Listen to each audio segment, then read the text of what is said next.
हमारा सर्वशक्तिमान ईश्वर हमारे बीच में मौजूद है, उसकी उपस्थिति में हम बैठे हैं। हृदय को तैयार करके अपने मुंह को खोल करके प्रभु का धन्यवाद करें, क्योंकि वो हमारा धन्यवाद की योग्य परमेश्वर है और वो हमारे बीच में मौजूद है इस वक्त। सारी बातों के लिए आदर महिमा जलाल उसके नाम को देते हैं। हर घटी हर कमी प्रभु यीशु मसीह के नाम से दूर करने के लिए प्रार्थना करते हैं। प्रभु आप महान परमेश्वर हैं, हमारे राजा हैं, राजाओं के भी राजा हैं। प्रभु आपका धन्यवाद, आपकी स्तुति हो, आपकी प्रशंसा हो, आपके राज्य की बड़ाई हो खुदावन। और हम एक मन होकर खुदावन दुनिया के छोर से इकट्ठे हुए हैं पिता परमेश्वर, और करने वाला तू है। पवित्र आत्मा हमारे बीच में अगर नहीं होता तो हम नहीं मिल पाते खुदावन। सब बातों के लिए खुदा तेरा धन्यवाद। हर एक भाई के लिए, हर एक बहन के लिए जो जुड़ी है या जुड़ा है खुदावन, वो अपने समय को निकाल करके, अपने कीमती समय को निकाल करके प्रभु तुझे पहला स्थान दे रहा हो। तेरी हजूरी में पिता परमेश्वर वो आया है, तो प्रभु मैं आपका धन्यवाद करता हूँ। आप अपने बच्चों पर दया करें, अनुग्रह करें, उनके घर परिवार पर आशीष बनाए रखें, उनके कामों में, बिजनेस में आप आशीष करिए। और खुदावन जिस भी काम के लिए ये भाई या बहन जो भी जुड़ा हाथ बढ़ाए, तो वो काम इनका सफल हो प्रभु यीशु मसीह के नाम में। पवित्र आत्मा आपकी हजूरी, आपकी उपस्थिति बड़ी सामर्थी है खुदावन। हर एक भाई को, हर एक बहन को छू ले और उसकी आत्मा को चंगा कर, शरीर को चंगा कर, और घर की हर घटी को, हर कमी को परमेश्वर आप दूर करे। परमेश्वर हमें प्रार्थना विनती करते प्रभु परमेश्वर तूने हमें एक अच्छा वरदान दिया है, जो हम प्रार्थना के योद्धा हैं। प्रभु आपने हमें प्रार्थना योद्धा बनाया है, आपने हमें प्रार्थना करना सिखाया है, आपने हमें आराधना करना सिखाया है। हम तेरी हजूरी में, तेरी उपस्थिति में पिता परमेश्वर बड़े बोझ के साथ तेरी आराधना करें और तेरी स्तुति करें, तेरी प्रशंसा करें राजा। हालेलुया। हमारे जीवनों में तेरा नाम जलाल पाए राजा। हालेलुया। मैं तेरे बेटा बेटी जो भी जुड़े हैं उनके लिए प्रार्थना करता हूँ यीशु मसीह के नाम से खुदावन। हर एक भाई, हर एक बहन जो भी जुड़ा है प्रभु, उनके प्रार्थना के विषय जितने भी हैं, सारे विषय यीशु के नाम से ओ परमेश्वर आपके कदमों में जाए और आप उनको पूरा करें यीशु मसीह के नाम में। परमेश्वर अपने स्वर्गदूतों को आज्ञा दे खुदावन कि सारे विषय प्रभु यीशु मसीह के नाम से पूरे होने शुरू हो जाए खुदावन।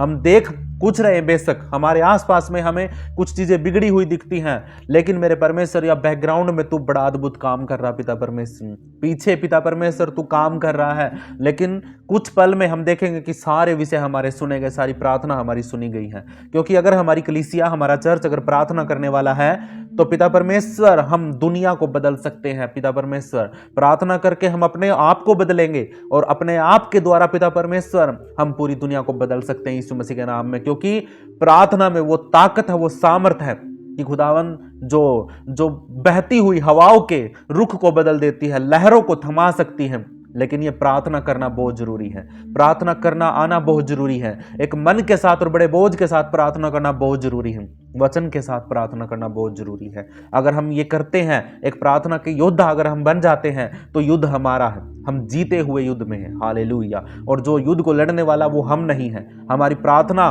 ये है कि पिता परमेश्वर हमारा सारा युद्ध परमेश्वर हम तेरे हाथ में सौंप देते हैं राजा।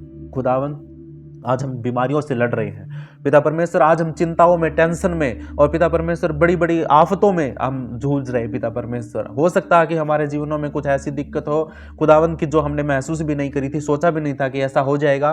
कुछ ऐसी चिंताएं हो, कुछ ऐसी टेंशन हो हमारे मनों में, हमारा मन उदास हो, किसी ने कुछ कह दिया है, कोई मन में बात है नहीं बोल पा रहे हैं, कुछ ऐसे काम हैं जो नहीं सोचे थे कि हो जाएंगे, लेकिन फिर भी आज हम यीशु मसीह के नाम में यहाँ पे मौजूद हैं, और हमें पता है कि हमारा सारा बोझ, हमारी सारी चिंताएं प्रभु ने ले ली हैं, और उसने हमें आज़ाद किया है। उसने हमारी प्रार्थनाओं का उत्तर हाँ और आमीन में दे दिया है। हम इस विश्वास के साथ खुदावन इस हुजूरी में उपस्थित है राजा। हालेलुया। खुदावन तूने हमारे सारे पहाड़ों को, जो पहाड़ जैसी दिक्कतें थी, प्रॉब्लम थी, तूने हटा दी। हम विश्वास करते हैं। आदर महिमा जलाल तेरे नाम को देते हैं पिता परमेश्वर। मैंने तेरी भलाई के स्वाद को चखा है पिता परमेश्वर। मेरे जीवन में बहुत बड़ी बड़ी अद्भुत गवाहियां है पिता परमेश्वर तेरे नाम की, तूने जो मेरे जीवन में काम किया है। आज मैं यहाँ पे बैठा हूँ तेरी उपस्थिति में, तो ये सिर्फ तेरी दया और तेरा अनुग्रह है खुदावन। सारी बातों के लिए महिमा तेरे नाम को देता हूँ। आज जो वचन पिता परमेश्वर तू हमें बताए, जो तू सिखाए, जो तेरा भेद पिता परमेश्वर वचनों का हम पर खोले, तो खुदावन वो हम सीखे और अपने हृदय की पट्टियों पे लिख ले, ताकि खुदावन हम उसको अपने जीवन में लागू कर सके पिता परमेश्वर। खुदावन परमेश्वर यहोवा, जबकि हम दूसरा पतरस उसकी पुस्तक में से पढ़ रहे, उसकी पत्री में से पढ़ रहे हैं, और खुदावन जो भी बातें तेरे दास को तूने बताई अपनी आत्मा के द्वारा, वही बातें पिता परमेश्वर हमें भी तू वो हमें हमारे अंदर भी आए और हम भी उनको सीखे प्रभु यीशु मसीह के नाम में। खुदावन मेरे अंदर से मैं नहीं बल्कि पवित्र आत्मा बात करे, और परमेश्वर सारा आदर सारी महिमा हम तेरे नाम को देते हैं। इस प्रार्थना को हमारे उद्धारकर्ता मुक्तिदाता प्रभु यीशु के नाम से मांगते हैं। दूसरे पतरस का 2 अध्याय शुरू करेंगे आज से हम, और प्रभु आपको आशीष दे। बड़े अद्भुत रीति से परमेश्वर हमें सिखा रहा है। हमने 2-3 पुस्तकें लगातार पढ़ ली है और अब हम दूसरे पतरस में इसके 3 ही अध्याय हैं। ठीक है, लिखा है विनाशकारी सिद्धांत। जिस प्रकार उन लोगों में झूठे भविष्यवक्ता थे, उसी प्रकार तुम में भी झूठे उपदेशक होंगे, जो नाश करने वाले पाखंड का उद्घाटन छिप छिप कर करेंगे और उस प्रभु का जिसने उन्हें मोल लिया है इनकार करेंगे और अपने आप को शीघ्र विनाश में डाल देंगे। हालेलुया। एक वचन के अंदर, एक ही वचन के अंदर कुछ गहरी बातें लिखी हैं जो उस समय पर भी थी और आज भी, आज के लिए भविष्यवाणी थी। लिखा है जिस प्रकार उन लोगों में झूठे भविष्यवक्ता थे, उसी प्रकार तुम में भी झूठे उपदेशक होंगे। ये बात वहां पे भी थी झूठे उपदेशकों वाली, और आज हमारे बीच में भी हैं झूठे उपदेशक जो अपनी ही बातों को मतलब वचन का नाम लेकर के कि भाई बाइबल में ऐसा लिखा है, अपनी ही बातों को ये बोल करके बाइबल में लिखा है तरोड़ मरोड़ के उनको अपनी बातों को वो लोगों को पेश करते थे। पहले भी था, आज भी है। ठीक है, पहले भी था और आज भी है। जिस प्रकार उन लोगों में झूठे भविष्यवक्ता थे, उसी प्रकार तुम में भी झूठे उपदेशक होंगे। ये बात कौन कह रहा है? ये पतरस कह रहा है। किन लोगों को कह रहा है? जो हमने शुरू में पढ़ा था ना कि ये अंतिम समय की बात है उसकी। और दूसरे पतरस के पहले अध्याय में जब हमने पढ़ा था तो उसने कहा था कि भाई मैं है ना उन सारे लोगों को, प्राचीनों को अब मैं ये बातें बता रहा हूं और मैं बताना नहीं छोड़ूंगा। मैं है ना अपना काम करता रहूंगा। ये मैं जिस बुलाहट के लिए मुझे बुलाया है वो बातें मैं आपको बताता रहूंगा। हालेलुया, मैं पीछे नहीं हटूंगा। ये बातें हमने पिछले वचनों में पढ़ी थी। तो ये पतरस इन लोगों को सिखा रहा है, कलीसिया के लोगों को, कि भाई जिस प्रकार मतलब पहले की कलीसिया में झूठे भविष्यवक्ता थे, शुरू में होते थे, उसी प्रकार तुम में भी झूठे भविष्य उपदेशक होंगे, जो नाश करने वाले पाखंड का उद्घाटन छिप छिप कर करेंगे। नाश करने वाले पाखंड का, हम प्रभु यीशु मसीह पर विश्वास करते हैं और कुछ बातें हमें प्रभु से दूर कर देती हैं और हमें लगता है कि भई ये इस अच्छे बड़े से बड़े पास्टर ने हमें बताई है तो अच्छी बताई होगी, सच्ची बात बताई होगी। क्योंकि प्रभु ने कहा है कि तुम क्रॉस चेक किया करो हर एक वचन को जिसकी आप सुन रहे हैं, जिस पास्टर को, जिस उपदेशक को आप सुन रहे हैं, जिस भविष्यवक्ता ने कोई भविष्यवाणी करी है, क्या उसके चिन्ह, क्या उसके मतलब सच्चाई बाइबल के अंदर लिखी हुई है। आज तो हमारे पास बाइबल है, उस टाइम पे तो बाइबल नहीं होती थी। उस टाइम पे तो बाइबल नहीं थी तो लोग पहचान भी नहीं सकते थे भी कौन सच्चा कौन झूठा है। इसीलिए ये जो पतरस जैसे परमेश्वर के यीशु मसीह के चेले थे, इन्होंने है ना पत्रियाँ लिख लिख के, पुस्तकें लिख लिख के, छोटे छोटे मतलब मैसेज दे देकर इनको सिखाया, इनको समझाया कि झूठे भविष्यवक्ता ऐसे होते हैं।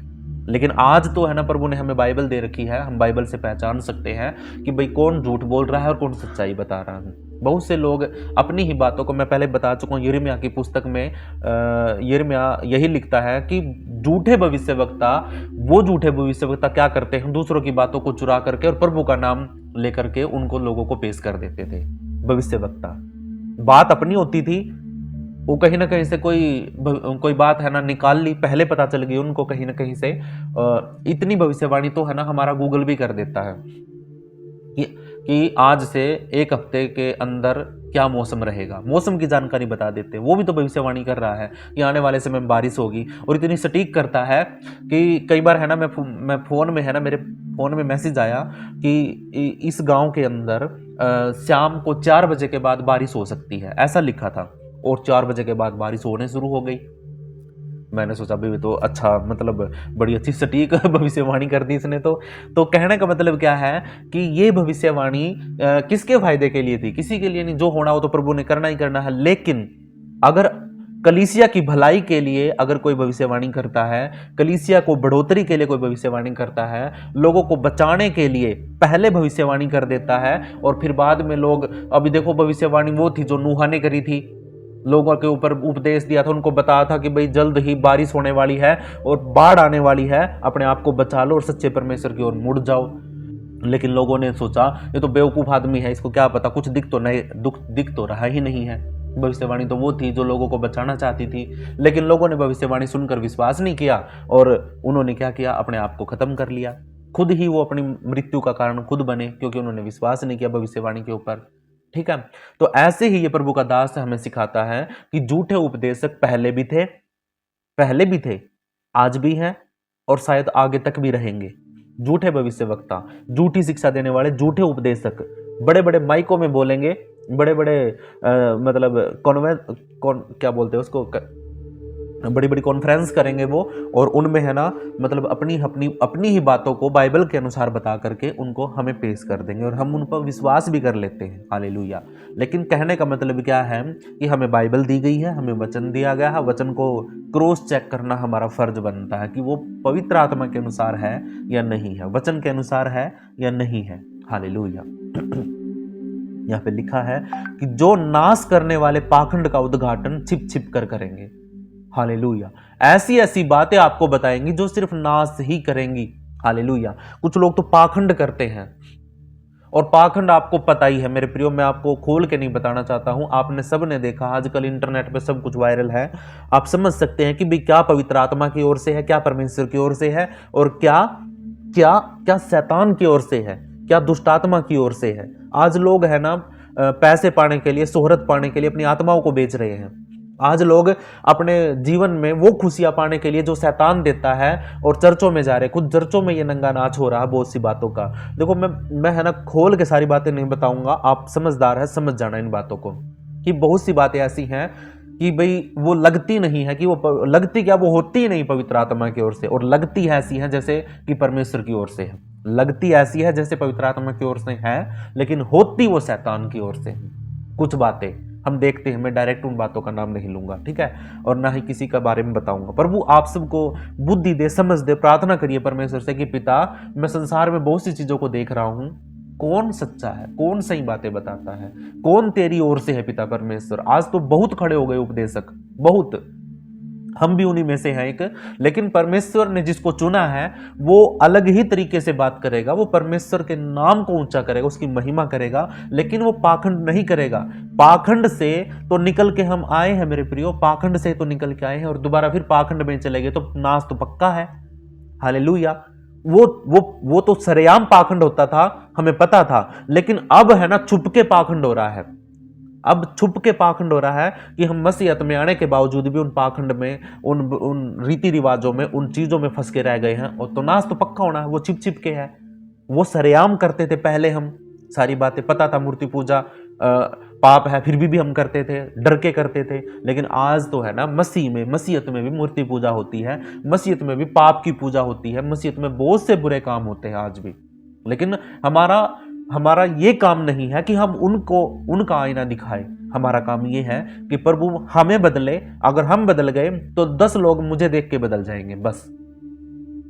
आप दूसरों को नहीं बदल सकते, ना ही आप दूसरों को धक्के से मसीह में लेके आ सकते हैं, ना ही अपनी बातों को आप थोप सकते हैं किसी के ऊपर। आपको सिर्फ अपने आप के अंदर बदलाव लेके आना है। अगर आप बदल गए तो आपको देख करके सच में आपके परिवार के लोग, आपके पड़ोसी, आपके घर के लोग बदलना शुरू हो जाएंगे।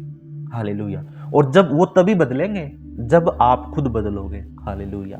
आप खुद जब प्रार्थना करना शुरू करोगे सुबह उठकर, तो आपको देखकर आपके परिवार के लोग खुद उठ के प्रार्थना करना शुरू करेंगे। हालेलुया। अगर वो बचना चाहते हैं, अगर उनको बुद्धि है तो, अगर वो पाखंड में नहीं है तो।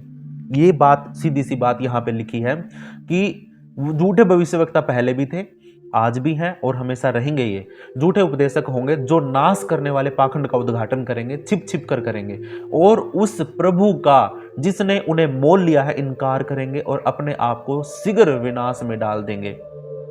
हमारा भरोसा किस पे होता है? हमारा भरोसा किस पे होता है कि भाई हाँ, ये पास्टर बड़ा है, ये अगुवा बड़ा है, ये बहुत अच्छा प्रचार करता है, अगर इसने सर पे हाथ रख दिया, इसने अगर प्रार्थना कर दी तो सच में मैं चंगा हो जाऊंगा। किस पे विश्वास गया उस आदमी का, उस विश्वासी का? परमेश्वर पर? बिल्कुल भी नहीं। यीशु मसीह पर? बिल्कुल भी नहीं। हालेलुया। किस पर विश्वास हुआ? इंसान के ऊपर, पास्टर के ऊपर, अगुवे के ऊपर, एक लीडर के ऊपर। आपने उसको परमेश्वर बना दिया है। हालेलुया। मैं बोलता हूं, आप खुद अपने सर पे हाथ रख के प्रार्थना करिए, खुद अपने शरीर के ऊपर तेल लगा के प्रार्थना करिए। अगर आप किसी चर्च में नहीं जा सकते हैं तो, अगर आप किसी मतलब कोई अगवा आपके पास नहीं आ पाता है तो आप खुद भी कर सकते हैं, ठीक है। लेकिन कोशिश करनी है कि आप सीखिए पहले प्रभु से, उसके साथ संगति करिए, उसके साथ एक रिश्ता बनाइए। आप अपने शारीरिक लोगों से तो रिश्ता बना के रखते हैं, कुछ लोग पागल होते हैं, पता कैसे? वो बात करते हैं चलते चलते। मैंने बहुत सौ को देखा, मैं खुद भी ऐसा हूँ, जब मैं चलता हूँ, बातें करता, खुद अपने आप से बातें करता चलता हूँ, लोगों को लगता है कि बड़बड़ा रहा है, अपने आप बात कर रहा है, किससे बात कर रहा था, लेकिन मुझे पता मैं किससे बात कर रहा था। हालेलुया। ऐसे पवित्र आत्मा को, ऐसे परमेश्वर को अपना दोस्त बनाइए, तो सच में आपको है ना सही और गलत का फैसला परमेश्वर खुद करके देगा। हालेलुया। आप देख पाओगे कि क्या ये सच्चाई है, क्या ये झूठ है। लोग है ना ऐसी ऐसी बातें, ऐसी ऐसे वचन निकाल के लेके आते हैं। और एक बात और बताऊं आपको, जो कोई गलत कर रहा होता है ना, वो है ना पवित्र शास्त्र के अंदर भी कमियां ढूंढने की कोशिश करता है। जब कोई एक पाप में है तो उसको अगर कहीं कुछ बात लिखी मिल गई वचन के अंदर, तो वो पता क्या बोलेगा कि देख बाइबल में भी ऐसा लिखा है, ये हम कर सकते हैं।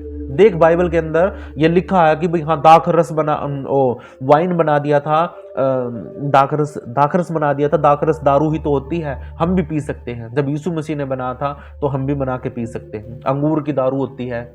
मतलब कहने का मतलब क्या, मनसा क्या है आपकी मनसा क्या है, आप सीख क्या रहे हैं, आप पेश क्या कर रहे हैं, आप खुद कैसे हैं, और आप बाइबल को कैसा बाइबल के नजरिए से अपने आप को देखना है, ना कि अपने आप के नजरिए से बाइबल को देखना है। हम बाइबल में वचन ढूंढते फिरते हैं कि भाई हाँ कहाँ पे व्यभिचार हुआ था। लोग कहते हैं कि राजा दाऊद ने भी तो पाप किया था, उसने भी तो दूसरी औरत के साथ ऐसा कुछ किया था। अरे तो तू भी करेगा क्या? तू भी वही काम करेगा क्या? उसने तो पश्चाताप कर लिया था, वो तो एक राजा था, उसने पश्चाताप कर लिया था। उस टाइम पे परमेश्वर का आत्मा है ना राजा को गाइड करता था। आज तुझे कौन गाइड करेगा? अगर आज गाइड करेगा तो तभी करेगा जब तू खुद, तेरे अंदर ये बात आएगी कि भाई हाँ मैं गलत कर रहा हूं। जब तक तुम्हें लगेगा कि मैं सब कुछ सही कर रहा हूं, बाइबल में ढूंढ रहे हो, राजा दाऊद की कमियां निकाल रहे हो, शमशोन की कमियां निकाल रहे हो, आप बाइबल के अंदर से कमियां निकालने के लिए मतलब अपने आप को तैयार मत करो। उसके अंदर जो उन्होंने पश्चाताप किया, उनका अंत क्या हुआ, हालेलुया, वो चीज आपको देखना है, वो परखना है। वचन में लिखा है कि जो ऐसी बातें आप सीखोगे या सीखोगे कहीं से, या खुद आप सिखाओगे कहीं पे, तो सच में आप है ना पाप का या पाखंड का उद्घाटन कर रहे हैं, जो छिप छिप कर लोगों का नाश करेगा। और जिसने आपको अपना लहू बहाकर, लहू देकर मोल लिया है, आप उसका इनकार कर रहे हो। कहीं ना कहीं आपको शीघ्र विनाश में डाल देंगे। हालेलुया। वो खुद भी प्रभु का इनकार कर चुके हैं, और आप जो उनके अनुयायी हैं, जो आप उनकी सुनते हैं, देखते हैं, वो तो आप भी उनके जैसे, आप है ना मतलब क्या करोगे, आप भी प्रभु का इनकार करना शुरू कर दोगे। हालेलुया। एक ही वचन है जिसमें लिखा है, जिस प्रकार उन लोगों में झूठे भविष्यवक्ता थे, उसी प्रकार तुम में भी झूठे उपदेशक होंगे मतलब होंगे। अगर अब तक नहीं है तो आने वाले समय में तैयार हो जाइए, झूठे उपदेशक पक्के आएंगे। आप किसको सुनते हैं इसके लिए बहुत जरूरी है। बाइबल में पत्रियों के अंदर जो नए नियम की बात हो रही है, सबसे ज्यादा जो प्रचार होता है वो उपदेशक के बारे में होता है, क्योंकि सिखाने वाला बहुत मायने रखता है। आप किससे सीख रहे हैं, कौन आपको सिखा रहा है, वो बहुत ज्यादा मायने रखता है, क्योंकि आप उसको फॉलो करते हैं। अगर 1 लाख लोग, अगर शैतान के पीछे, वो मुंह तो अपना यीशु मसीह का लगा के बैठा है और अंदर से वो शैतान है, और लोग है ना यीशु मसीह को देख करके उसके पीछे 1 लाख लोग चले गए। अब 1 लाख लोग थोड़े नहीं होते हैं। इसका मतलब क्या है कि वो 1 लाख लोग गलती से यीशु मसीह का मुंह देख करके उसके पीछे के शैतान की पूजा कर रहे हैं, तो वो नासी होंगे और क्या होंगे। आप सोच के देखिए, पर्दे के पीछे क्या है। आप जिसको देख रहे हैं, जिसको सुन रहे हैं, उसके पीछे की सच्चाई क्या है। क्या वो सच में, एक्चुअल में उन बातों को क्रॉस वेरीफाई करता है जो वचन में लिखा है, जो बाइबल में लिखा है, वो बातें आपको दिखाता, मतलब साफ साफ वो बातें हैं या नहीं है, वचन के अंदर है या नहीं है, प्रभु ने ऐसा बोला है या नहीं बोला है। मैं मतलब कोशिश करता हूं कि आपको वचन से डायरेक्ट सिखाऊं जो भी बात लिखी हुई है। आपको जो प्रभु ने दिया है और आपको जो प्रभु ने बताया है, जो सिखाया है, उस ही बात के ऊपर आपने मतलब सीखना है और सिखाना है। हालेलुया। बहुत सी बातें हैं इसके अंदर, बहुत से पाखंड है जो आज भी हम करते हैं मसीह में आने के बावजूद भी, लेकिन वो पता है क्या करते हैं, वो छिप छिप कर हमारा नाश करते हैं। कई बातों में प्रभु का मना भी कर दे, इनकार भी कर देते हैं। कुछ बातें ऐसी होती हैं, कई बार मैं मैं बताता हूँ आपको कि भाई मतलब कई बार ऐसे काम होते हैं हमारे जीवन के अंदर कि ऐसे मोड़ आते हैं, हम प्रभु का इनकार कर देते हैं। कब करते हैं बताऊँ आपको? थोड़ा सा बताता हूँ, हिंट देता हूँ। कई बार हमारे हम उपवास में हैं और उपवास में बैठे हैं और हमारे सामने है ना मतलब अच्छी सी डिश और अच्छा सा कुछ आ गया हमारे सामने, तो हम उसको देख करके मैंने देखा यार ऐसी बात है, ये मत सोचना कि भी हाँ नहीं होता, नहीं होता, होता है ऐसा। मैंने देखा कि वो तुरंत है ना अपना मतलब जो उन्होंने वादा किया था कि मैं शाम तक उपवास करूंगा, शाम तक उपवास का तुरंत वो है ना वो छोड़ के प्रभु को प्रार्थना करने बैठ जाएंगे घुटने पे आके, हे प्रभु माफ करना, आधा दिन ही उपवास करूंगा आज तो। शादी आ गई है, मजबूरी है, वहां पे जाना पड़ गया, खाना है। तो देखिए ये चीज है, हम वहां पे कॉम्प्रोमाइज कर रहे हैं, हम इनकार कर रहे हैं प्रभु का। हम उस चीज के लिए परमेश्वर के साथ जो चल रहे थे, चलते चलते हमने कुछ चीजों को देखा जो संसारिक चीजें थी, उनको देख करके हमने अपना फैसला बदल लिया। हालेलुया। जो परमेश्वर के साथ हमने फैसला किया कि भाई सुबह उठते ही प्रभु शाम तक उपवास करूंगा, प्रभु परमेश्वर मैं तेरे साथ बात करूंगा, तेरे साथ बैठूंगा, तुझसे बात करूंगा। और क्या हुआ कि तुरंत कोई ना कोई ऐसा मौका आ गया, शैतान तो है ना मौके उसी दिन निकाल के देगा। उसी दिन शादी आएगी कहीं ना कहीं, उसी दिन आपके पास घर पे कोई मेहमान आएगा या आपको बुलाया जाएगा, क्योंकि उस दिन आप उपवास में हैं। मैंने आपको पहले बताया मेरे साथ ऐसा ही होता है, जब भी मैं उपवास में जाता हूं तो मुझे है ना शादी के ऑफर या फिर खाने पीने के ऐसे ऑफर, क्योंकि खाना मेरी पसंद है, मैं बहुत मतलब खाता पीता हूँ, तो इसीलिए क्या होता है कि मुझे है ना वो चीज़ है ना पीछे खींचती। जब यीशु मसीह 40 दिन के उपवास में था, तो यीशु मसीह को जब भूख लगी थी तो शैतान है ना पत्थर लेके आया उसके सामने, पत्थरों में लेके गया उसको, और पत्थरों में ले जाकर उसको बोला कि हे परमेश्वर का पुत्र, तू तो 1 मिनट भी नहीं लगेगी तेरे, तू तो बोल और जब पत्थर रोटियां बन जाएंगे और खा मौज कर, 40 दिन तेरे उपवास के पूरे हो ही चुके हैं। तो प्रभु यीशु मसीह ने वचन से जवाब दिया था कि भाई कि मनुष्य केवल रोटी ही से जीवित नहीं रहेगा, बल्कि परमेश्वर के हर एक वचन से, जो परमेश्वर के मुख से निकलता है, हर एक वचन से वो जीवित रहेगा। हालेलुया। तो इसीलिए शरीर का मरना नहीं है, आत्मा का मरना होता है। शरीर तो हमारा आज नहीं तो कल खत्म हो जाएगा, लेकिन आत्मा हमारी जीवित रहेगी। अगर किसी की जीते जी आत्मा मर गई ना, आत्मा बेच दी ना, तो इसका मतलब आपने कुछ नहीं पाया, आपने सब कुछ व्यर्थ कर दिया। सीधी सी बात लिखिए सिर्फ यहाँ पे, यहाँ तक हमने पढ़ा है कि बात वहीं पर है, घूम फिर के वहीं पे आ रही है कि हमने उपदेशक जो हमारे हैं, जिनसे हम सीख रहे हैं, बेशक मैं भी हूँ, कोई भी हो, आप है ना बोलने में झिझकिए मत कि भी पास्टर जी आपने है ना ये बात कहाँ से बोली है, कैसे है, वचन में से कोई नहीं पूछता है, पूछना चाहिए। क्योंकि मैं जब यूट्यूब पे वीडियो बनाता हूँ तो उस टाइम पे कमेंट में बहुत से लोग पूछते हैं, तो मैं उनको वचन निकाल करके फिर मैं उनको बताता हूँ कि भाई ये बात यहाँ से ऐसे थी।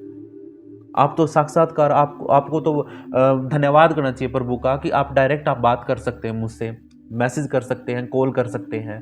मैं पूछता हूँ आपसे कि आपको कुछ समझ में आया है या कुछ पूछना है, कुछ भी पूछना तो आप पूछ सकते हैं, ठीक है।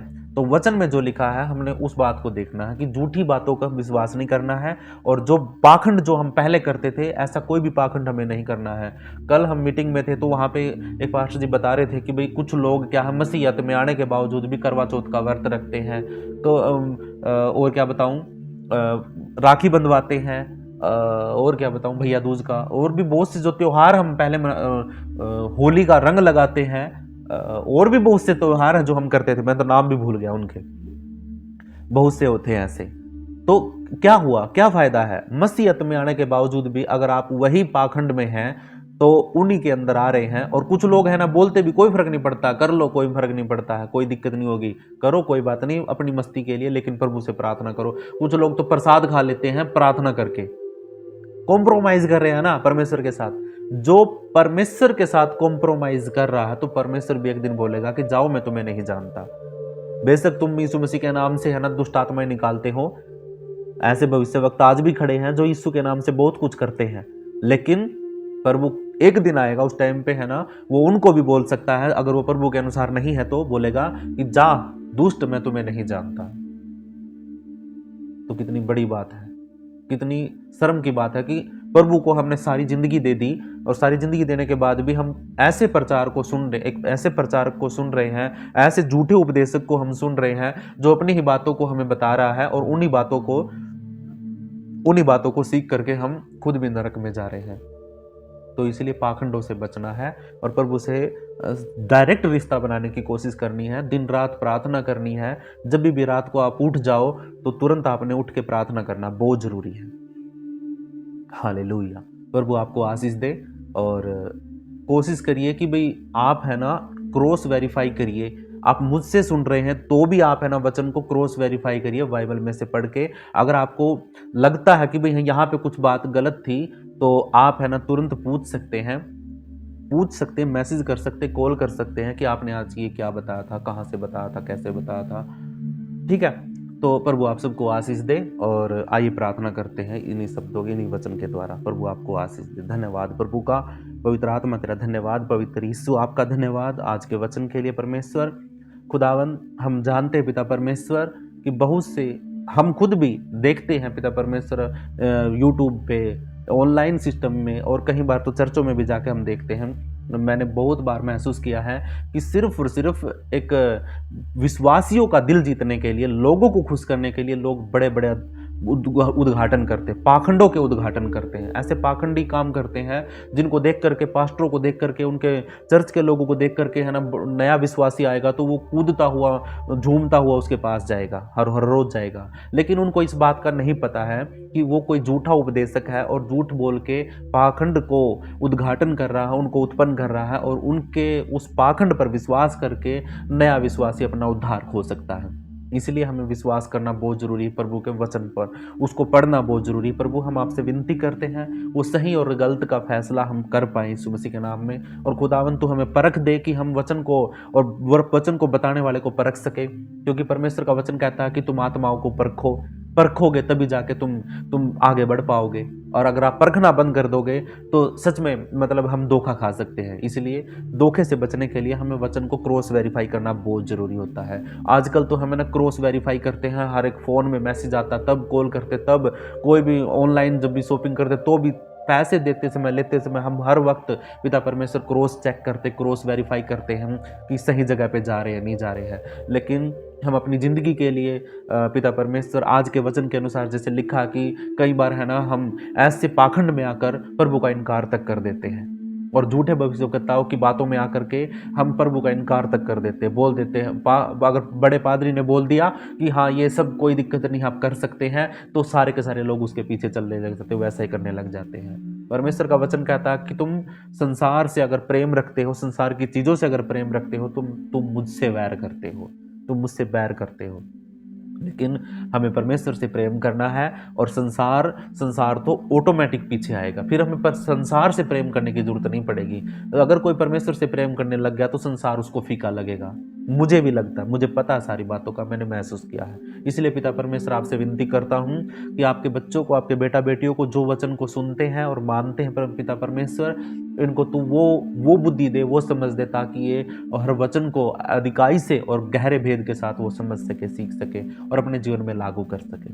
बहुत बार हमें लगता है कि हम सही जा रहे हैं, लेकिन जब हम बाइबल पढ़ना बंद कर देते हैं और लोगों की सुनना पसंद करते हैं, तब हमें लगता है कि हम सही जा रहे हैं। लेकिन जिस दिन हम बाइबल को पढ़ेंगे तब पता चलेगा कि हम सही रास्ते पर हैं या फिर हम गलत ट्रैक पे हैं। इसलिए वचन को पढ़ना बहुत जरूरी है।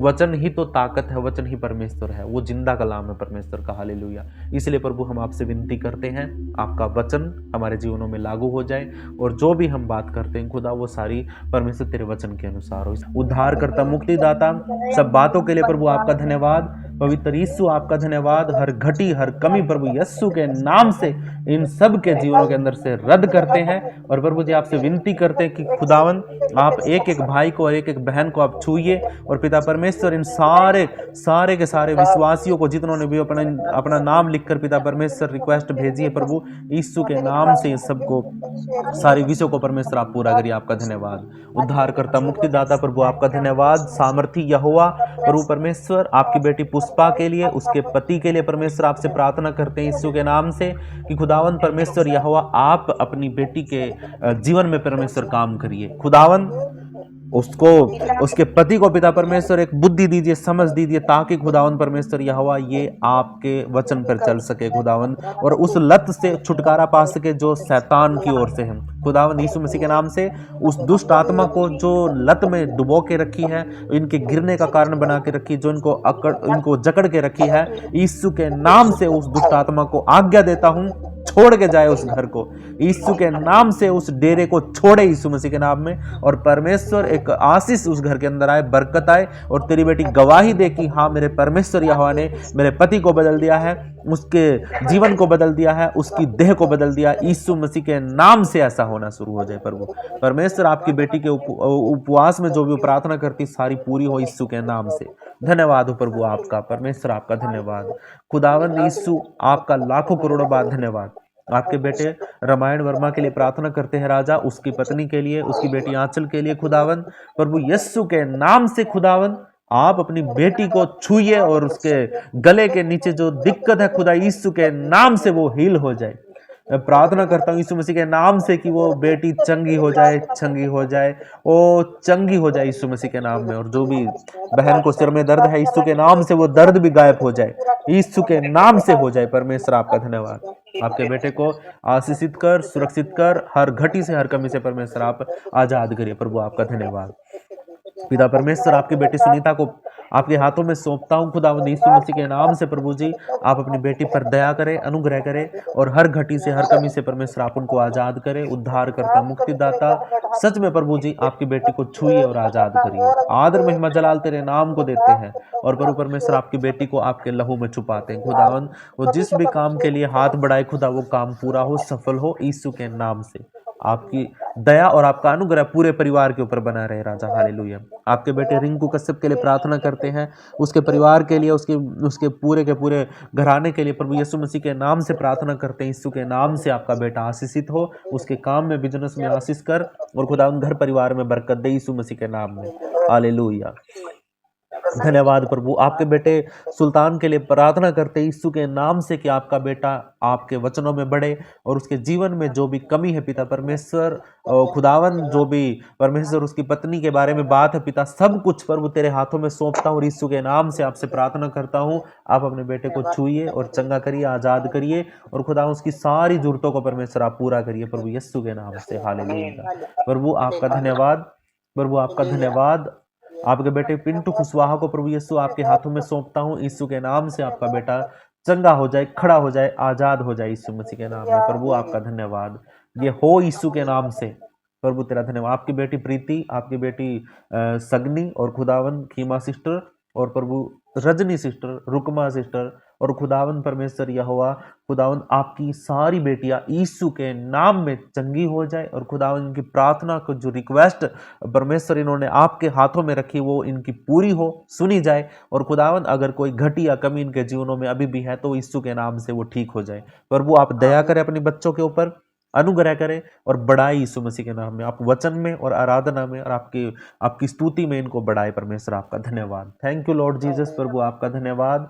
आपके बेटे परमानंद को भी, और अजय जी को भी, और पिता परमेश्वर मनोज कुमार को भी, प्रभु आपके बेटे सुनील कुमार को, धीरज कुमार को, संजय कुमार को प्रभु यीशु के हाथों में सौंप देता हूँ। और प्रभु आपसे विनती करता हूँ कि इन भाइयों को भी आप बढ़ाइए और आशीषित करिए यीशु मसीह के नाम में। प्रभु आपका धन्यवाद। सारा आदर, सारी महिमा आपके नाम को देते हैं, और प्रार्थना को हमारे उद्धारकर्ता, मुक्तिदाता प्रभु यीशु के पवित्र नाम से मांग लेते हैं। आप सब बोलिए आमीन।